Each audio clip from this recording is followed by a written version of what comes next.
already have the model on how to be an effective believer right here in the book of Thessalonians. Right there in the model of the first church assembled in the name of Jesus Christ. That's good.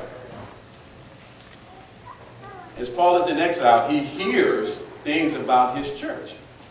And he tells us right there, we see in verse 3, he hears that his church is well known for its work produced by faith, the labor that is prompted by love, and endurance inspired by hope.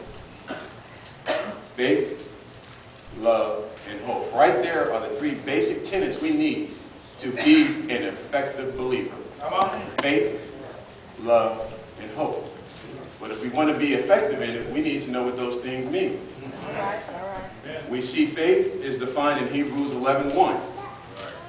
Faith is being sure of what we hope for and certain of what we do not see. Right. Or as we probably have learned it, faith is the evidence of things hoped for, on evidence unseen. A substance of things hoped for. Thank you. Substance. All right, I appreciate that. We talk about being held accountable. Amen. Praise God. Praise God. Love. To me, love is summed up in the first Bible verse we all learned, John 3:16. For God so loved the world that he gave his only begotten Son. If you love something, you need to give to it. Amen. Do you love someone enough? Are you willing to give them your only dollar? All right. Or in God's case, And now. he gave us his only Son. Amen. That's good. Hope. Defined in Psalms 119:74. May those who fear you rejoice when they see me, for I have put my hope in your word. Hope. Synonyms for hope. Wants, wishes, desires, needs. But how do I get them? Through the word of God. If your hopes, your wishes, and your dreams, if they are not in line with the word of God, and if you don't ask for them in the name of God, what are you hoping on? Faith, love, hope. Now notice Paul only speaks to these three basic aspects of being an effective believer. But he makes no mention of the Thessalonians' religion.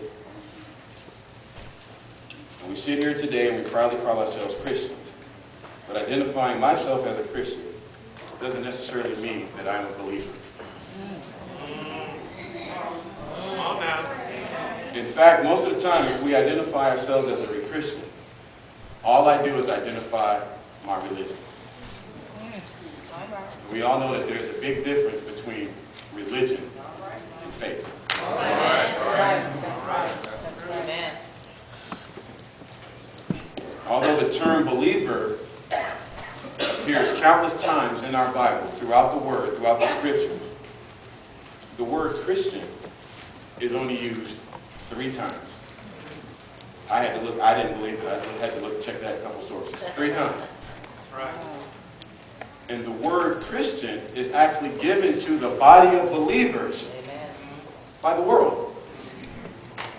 The first time it's used is in Acts 11, verse 26. It is there that the disciples were first called Christians at Antioch. Some translations will say apostles, and other translations will actually say believers. Second time is later on in Acts 26, when Paul is ministering to King Agrippa. King Agrippa responds to Paul, "Do you think that in such a short time you can persuade me to be a Christian?" King Agrippa had an attitude, like, boy, please. You want me to be a Christian? And the last time, 1 Peter 4:16. However, if you suffer as a Christian, do not be ashamed.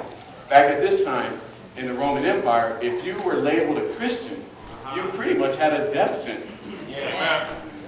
You were well within their rights to come drag you out to the street. That's good. Into the town square. They beat you with sticks. They threw rocks at you. They sicked dogs on you. All because you claim Jesus Christ as your Lord and Savior. Amen. The word Christian literally means Christ follower. Like I said, it was given as a derogatory term. Well, how can that be derogatory? Well, the world didn't think much of Jesus Christ, so what do you think they're going to think of a bunch of people who claim him as their Lord and Savior? All right. All right. Well, that's good. Now, I sit here.